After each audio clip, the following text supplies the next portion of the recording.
Queridos irmãos e irmãs, hoje celebramos o 5º domingo do tempo comum. Que coloquemos hoje a nossa esperança no Senhor. No Evangelho deste domingo, ouvimos Jesus afirmar que devemos ser sal da terra e luz do mundo. Quando somos sal, levamos o amor de Deus para aqueles que não encontram mais sabor. Quando somos luz, iluminamos as divinas obras do Pai e assim aqueles que estão à nossa volta podem glorificar a Deus através delas. Escute a homilia do Padre Antônio José, nosso pároco, e envie alguém querido. Que Deus abençoe você e sua família. O Senhor esteja convosco. Ele está no meio de nós. Proclamação do Evangelho de Jesus Cristo segundo Mateus. Glória a vós, Senhor. Naquele tempo disse Jesus a seus discípulos: Vós sois o sal da terra. Ora, se o sal se tornar insosso, com que salgaremos? Ele não servirá para mais nada, senão para ser jogado fora e ser pisado pelos homens. Vós sois a luz do mundo. Não pode ficar escondida uma cidade construída sobre um monte. Ninguém acende uma lâmpada e a coloca debaixo de uma vasilha, mas sim num candeeiro, onde brilha para todos que estão na casa.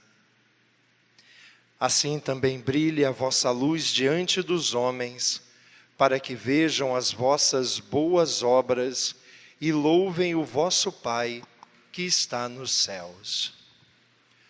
Palavra da salvação. Glória a vós, Senhor. Irmãos queridos, o trechinho do Evangelho que nós ouvimos hoje é um chamado de Deus para que na escuridão desse mundo a gente abrace a nossa missão. O Senhor Jesus conta com a gente para que a gente seja luz nesse mundo e sal nessa terra. Portanto, a nossa missão não é condenar o mundo. A nossa missão não é julgar o mundo e declarar que ele não tem mais jeito. A nossa missão é iluminar. A nossa missão não é descrever as amarguras desse mundo e com isso dar a impressão de que ele não tem mais solução. A nossa missão é dar um gosto novo para esse mundo. Nós somos o sal da terra e a luz do mundo. Jesus não falou isso para pessoas conhecidas, famosas. Jesus não falou isso para pessoas de proeminência política. Jesus falou isso para os seus discípulos. São os discípulos de Jesus. São aqueles que vivem do jeito de Jesus, que iluminam esse mundo, que não deixam esse mundo ser engolido por tanta escuridão. Jesus não espera muito de pessoas poderosas ou de pessoas comprometidas em estar sempre em posições de destaque. Jesus não espera muito de pessoas gananciosas. Jesus espera muito daqueles que estão caminhando com Ele e aprendem com Ele dia a dia.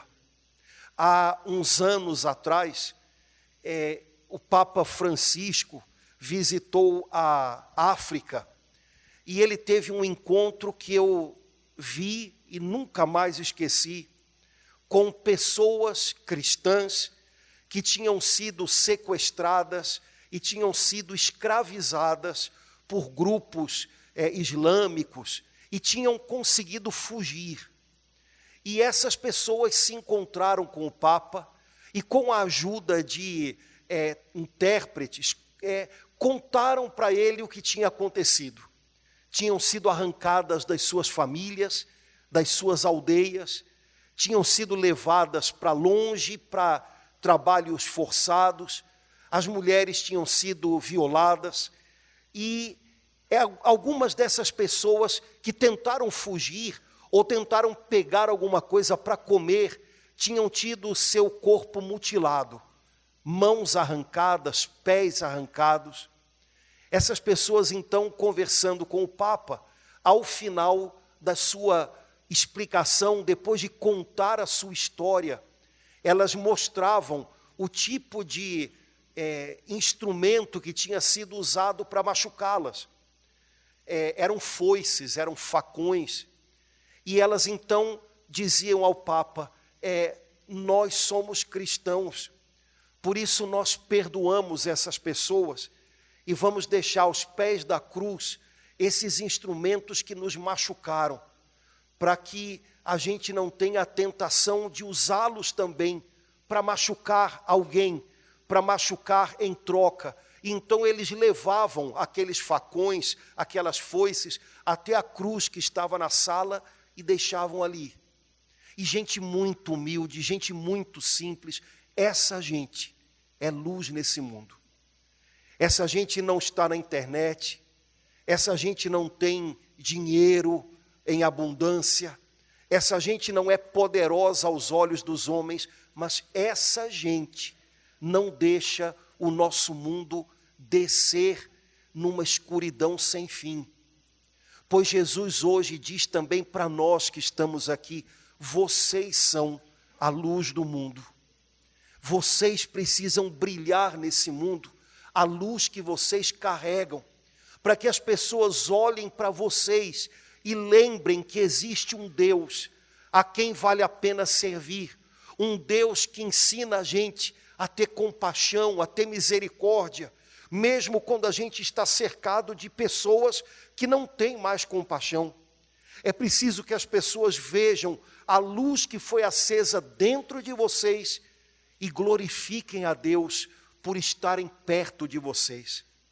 Irmãos, esse é o nosso chamado. Se o nosso chamado fosse só julgar o mundo e condená-lo, a gente ia fazer parte de um coral enorme, que não muda o mundo, que não salva o mundo dessa grande escuridão. Nossa tarefa é iluminar. E Jesus deixou claro para a gente, brilhe a vossa luz. Jesus não disse, brilhem os vossos talentos. Jesus não disse, brilhe a vossa personalidade incrível. Jesus não disse, brilhe o vosso sucesso. Jesus disse, brilhe a vossa luz diante dos homens. A luz que a gente carrega dentro, é Ele mesmo. O mesmo Jesus que disse, vocês são a luz do mundo, disse também, eu sou a luz do mundo.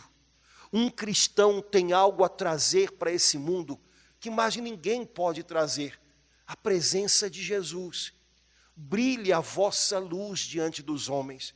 Sejam transparentes de tal maneira que a presença dessa luz, que a presença de Jesus possa transbordar através de vocês.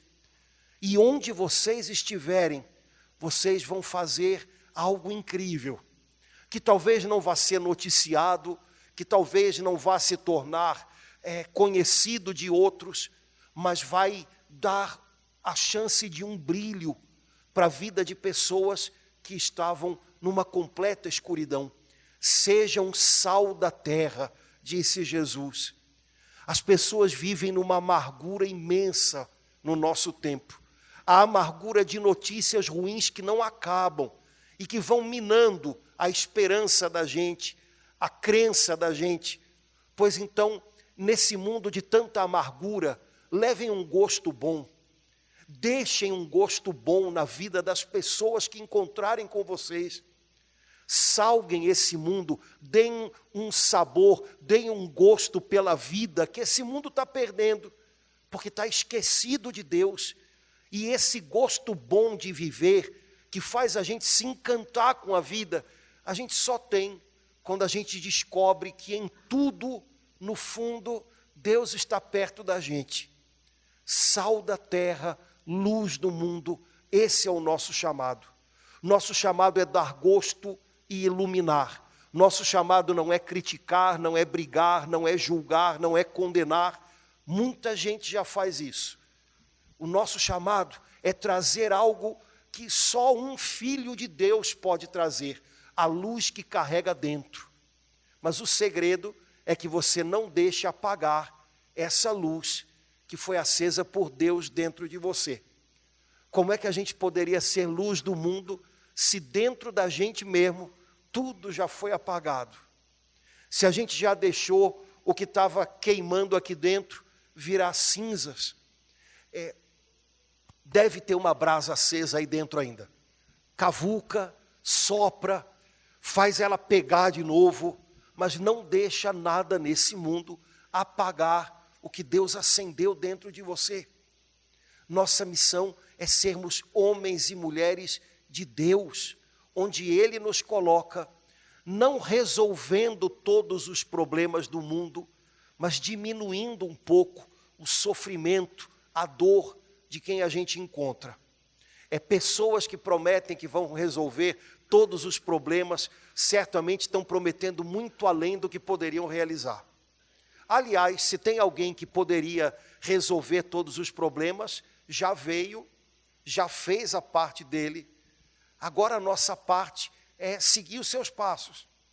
E a gente não vai conseguir alcançar o mundo inteiro, mas as pessoas que a gente alcança, a essas a gente pode aliviar um pouquinho a dor. Dessas a gente pode tirar um pouquinho do peso da cruz, se a gente for sirineu para elas, e deixar a cruz delas um pouquinho junto com a gente também. Esse é o nosso chamado. Deus não espera da gente o que a gente não pode fazer. E algumas pessoas se sentem sobrecarregadas, como se o tempo inteiro elas tivessem que resolver tudo. A gente não sabe o que significa esse tudo, mas a gente sabe que não dá conta. Mas não é isso que Deus espera da gente. Não é que a gente resolva tudo. É que a gente faça todo o bem que a gente puder fazer hoje. A quem a gente encontrar no caminho da nossa vida, hoje. Eu talvez não possa sequer resolver todos os problemas de uma pessoa. Mas se eu puder diminuir o sofrimento dela, já valeu. Se eu puder caminhar um pouquinho ao lado dela, já valeu. Pois então, é isso que a gente deve fazer. A palavra de Deus hoje deu para a gente umas dicas boas. Queria só lembrar com você algumas coisas práticas que apareceram na leitura de hoje. A primeira leitura, que é um trechinho de Isaías. Isaías diz assim, olha, se você puder, dê comida a quem precisa, a quem tem fome, cubra quem está nu, acolha, abra as suas portas para quem está perdido. O bem que você fizer vai permanecer para sempre. Coisas pequenas que a gente pode fazer e que diminuem o sofrimento de quem está num grande sofrimento. Repito, a gente talvez não consiga resolver todos os problemas, e não consegue mesmo. Mas a gente não pode ser indiferente à dor que a gente pode aliviar. Tem uma distância grande entre imaginar que eu posso resolver todos os problemas de alguém, o que não é possível, e ser indiferente a uma dor que eu posso diminuir. Se eu posso fazer isso, a palavra de Deus diz, pois então já valeu a pena. Faça, se mova. Depois Isaías diz umas outras coisas legais. Como é que a gente pode ser luz do mundo se a gente age de um jeito muito parecido de todo o mundo? E então Isaías diz, olha, quebre os seus instrumentos de opressão, deixe de lado os seus hábitos autoritários, não use linguagem maldosa. Tudo que a gente sabe que o mundão faz. E não adianta a gente achar que só acontece em Brasília. O CEP dessas coisas é Brasília. Não. O pessoal em Brasília é feito do mesmo barro que o pessoal no Meier. É a mesma matéria-prima. Então, o que eles fazem lá de outro jeito, em outro tamanho. Talvez a gente faça um pouquinho aqui. A palavra de Deus pelo profeta Isaías foi essa: cuidado com os seus hábitos autoritários. E a gente poderia se perguntar: será que na minha casa, como pai ou mãe, será que no meu trabalho, como colega de trabalho, ou como chefe, eu tenho hábitos autoritários que diminuem quem convive comigo? Quem sabe não é um bom começo a gente lutar contra isso? Será que eu tenho uma linguagem maldosa e aquilo que eu falo deixa umas pulgas atrás da orelha de um colega de trabalho com outro? Será que as coisas que eu falo, eu sei que vão abalar quem está do meu lado, vão desestabilizar quem está do meu lado? Será que não está na hora de vigiar um pouco mais a maneira como eu falo? Porque palavras maldosas, hábitos autoritários, não iluminam nada e ninguém. Ao contrário, talvez a gente roube um pouquinho da luz do outro, né? A gente apague um pouquinho da luz do outro. Pois então, irmãos, a gente tem que se perguntar isso. Será que eu, que sou cristão e que desejo de verdade que esse mundo veja algo novo brilhando nele, será que eu não estou papando mosca pela maneira como eu ajo, pela maneira como eu falo com as pessoas que convivem comigo? Depois o Salmo diz uma outra coisa legal. Eu achei legal, aparecer uma palavra aí no Salmo. O Salmo fala de um homem que é temente a Deus, de um homem que agrada a Deus. É assim um homem justo, é como o Salmo fala. E aí o Salmo diz assim: o homem que agrada a Deus resolve seus negócios com justiça. Eu achei legal aparecer a palavra negócios, porque é uma palavra que das duas uma. Tem gente que acha que minha fé é uma coisa que eu uso na igreja, os negócios são outra coisa que se resolve, deixa para lá, né? Ou então tem gente que acha que Deus tem tudo a ver com os meus negócios, mesmo quando eu faço os meus negócios de um jeito meio errado. E aí também é dose, né? Muita gente, aliás, parece que até o pivô da situação desse banco, que, né, esse é o que a gente está sabendo, né? Está surgindo aí, é uma pessoa que saiu de uma igreja cristã, viu? Meus negócios, Deus abençoa até quando eu os faço do jeito errado. Não é não, querido. Não é não. Deus não empenha o nome dele naquilo que não é correto. Está só por sua conta. Mas a Bíblia diz que o homem justo resolve seus negócios com justiça. São Pedro, lá no Novo Testamento, vai dizer que um homem fiel a Deus, ele pode até ser prejudicado por outros, mas ele não prejudica os outros. Ele pode até sofrer injustiça de outros, mas ele não comete injustiça contra os outros. Porque o que faz uma pessoa ser sal da terra e luz do mundo não é a posição que ela ocupa na sociedade. É onde ela estiver, ela viver as coisas do jeito do reino de Deus. Irmãos, a gente tem que entender isso de todo o coração. Eu vi um dia desses um encontro cristão que houve em alguns lugares aqui do Brasil, e todos os pregadores falavam quase que a mesma coisa. Deus quer contar com você num lugar especial. Deus quer que você seja ponta de lança. Deus quer que você seja cabeça e não seja cauda. A gente precisa de gente em todas as instâncias, lá em Brasília. E eu ouvindo aquilo falei, tá, mas quem disse isso? Deixa eu pensar aqui um pouquinho. Esse discurso é ótimo, né? Todo mundo gosta, né? Mas quem disse isso? Quem disse que Deus precisa, para usar alguém, colocar alguém em Brasília? Porque se fosse desse jeito, ele, para usar o seu filho Jesus, teria que ter feito Jesus nascer em Jerusalém, e não em Belém, e nem em Nazaré. Então, esse negócio está estranho. Aí eu lembrei de uma coisa, eu lembrei que o pessoal que gosta de ficar vendo essas coisas de o que eu fui numa vida passada, não existe vida passada, combinado? Só para lembrar, não existe, tá? Se você acredita que existe, errou o CEP. É outro, você tem que buscar um lugar onde acreditem nisso. Aqui a gente não acredita nisso. Mas o pessoal que gosta dessas coisas, é engraçado que normalmente quando dizem que eu fui alguém na vida passada, deixa eu descobrir, é sempre uma princesa do Egito, né? É sempre a mãe do faraó, é sempre uma coisa. Ninguém foi o limpador de latrina lá no Egito, né? Ninguém, né? Foi todo mundo alguma coisa muito especial. E eu estava pensando comigo, engraçado, o que esse pessoal que fica procurando vida passada joga para trás, imaginando que em outra vida eu fui sei lá o quê, né? Esse outro pessoal joga para frente. Você tem que ser... Cara, eu não sei se Deus quer que no Brasil, de repente, surjam 5 milhões, 10 milhões de juízes, porque se for pela conta, tem que ser assim, né? A maioria de nós nunca vai ser alguém estrelar.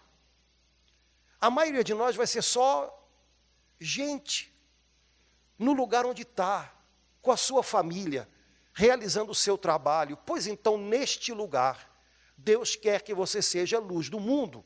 E você não vai ser luz do mundo porque você se tornou famoso, ou porque, como é hoje o discurso que se fala para as crianças, porque você é especial. Você vai ser luz do mundo se você deixar brilhar na sua vida, pelas suas atitudes, a presença de Jesus em você.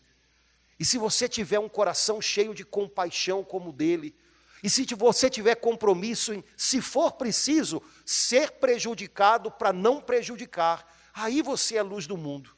Se Deus quiser colocar você no Palácio do Planalto, se Deus quiser colocar você no Vaticano, se Deus quiser colocar você na ONU, Deus abençoe, mas isso é com Ele. E se você não for luz do mundo na sua casa, com a sua família, eu acredito que você não vai conseguir ser luz do mundo lá, porque a própria Sagrada Escritura diz, quem é fiel no pouco, é fiel no muito. Quem não é fiel no pouco, também não será no muito. Não importa, vamos tirar da cabeça essa ideia de que a gente tem que... Não, hoje aqui, onde Deus me pôs, eu preciso iluminar. Eu preciso iluminar. Tem pessoas aqui, reais, da minha casa, que trabalham comigo, ou que estudam comigo, que estão perdidas numa escuridão enorme, que estão numa amargura imensa. E eu posso dividir com elas um pouco desse sal e um pouco dessa luz que Deus colocou dentro de mim, minha fé, minha confiança em Deus. E posso, com as minhas atitudes, mostrar que vale a pena ser fiel ainda. E as pessoas olhando para mim, não vão me admirar, mas talvez elas vão lembrar que vale a pena continuar acreditando. Como o pessoal diz, ainda tem gente boa nesse mundo. Não é assim? Pois é. Irmãos queridos, a gente está num mundo muito machucado, todos nós estamos muito machucados, mas para esse mundo machucado, Jesus nos enviou, para que a gente faça a diferença, não brilhando com fogos de artifício, seguidores na internet, uma fama passageira, um pouco mais de dinheiro, sei lá, um título diferente. Jesus não quer que a gente brilhe como fogos de artifício. Jesus quer que a gente brilhe com uma luz viva, o seu Espírito Santo, que Ele pôs dentro de nós. E de tal maneira que quando as pessoas olharem para a gente, elas possam se lembrar de que vale a pena ser fiel a Deus. Quem vive assim tem o seu coração sereno. Mesmo no meio de tanta confusão, vai adiante sem se perder, sem ser engolido pela agitação. O salmo que a gente rezou diz isso. O homem é justo, não teme receber notícias más. Seu coração está seguro em Deus. O homem que é fiel a Deus também recebe notícias más. Mas quando elas chegam no coração de alguém que confia no Senhor, que anda com o Senhor, que sabe que Ele é maior do que as circunstâncias da nossa vida e que em algum momento tudo Ele vai fazer caminhar para o nosso bem. Então, quando chega a notícia ruim, chega também para o homem que é fiel a Deus, mas encontra um coração agarrado no Senhor, confiante em Deus. Esse coração se mantém sereno e atravessa as provas da vida sem se perder. Essa é a retribuição que Deus dá a quem se confia a Ele, a quem se entrega nas mãos dEle. Um coração sereno, um coração equilibrado para enfrentar as cruzes da vida sem se perder nelas. Esse é o chamado de Deus para nós, irmãos. Essa semana, luz do mundo, sal da terra. Semana que vem, a igreja vai estar vazinha, porque a maioria de vocês vai passear, né? Vai tirar um tempo para ir para a região dos lagos, né? Pegar uma chuvinha gostosa, né? E, enfim, a maioria de vocês vai estar passeando e tal. Pois seja a luz do mundo lá onde você for, tá? Carnaval a luz não apaga não, combinado? Não é para apagar a luz, para ver se a gente passa despercebido. Um cristão despercebido é um cristão fracassado. Porque se ninguém nota quem é o sentido da minha vida, é sinal de que eu fracassei.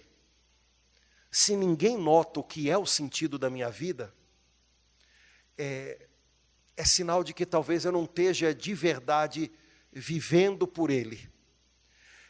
Não quer dizer que a gente tenha que ostentar nada e nem dar marretada na cabeça de ninguém, mas simplesmente brilhar pelo nosso procedimento a presença de Jesus em nós, também no carnaval. Que a gente possa abraçar esse chamado, irmãos, porque outros não vão abraçá-lo, outros não podem abraçá-lo. O nosso país, que está vivendo tempos tão difíceis, precisa de tanta mudança, mas é nítido para todos, eu acho que isso não tem cor política, é nítido para todos que a maior mudança que o nosso país precisa é uma mudança de caráter. O caráter do nosso povo, o caráter do nosso governo, o caráter da gente. Se isso não muda, muitas outras coisas podem mudar, formas, estruturas, rostos, mas nada vai mudar. Agora, essa mudança de caráter de uma nação, ela não acontece por decreto, não acontece só por movimentação política, ela acontece a partir de dentro. E ela só vai acontecer a partir de dentro daqueles que têm algo aceso dentro. Nós temos isso. Pois então, que o Espírito Santo nos ajude a ser pessoas comprometidas em brilhar Cristo, em iluminar esse mundo, fazendo a diferença, não pelas aparências como se nós fôssemos fogos de artifício, mas pelo nosso bom proceder, que pode imprimir algo novo nesse tempo, nesse país que está precisando tanto. Que o Senhor nos dê a graça de que os cristãos compreendam de verdade o que é ser luz do mundo e sal da terra, para que as amarguras e a escuridão desse mundo e desse nosso país possam começar a ser transformadas em luz e gosto novo pela vida que a gente está precisando tanto.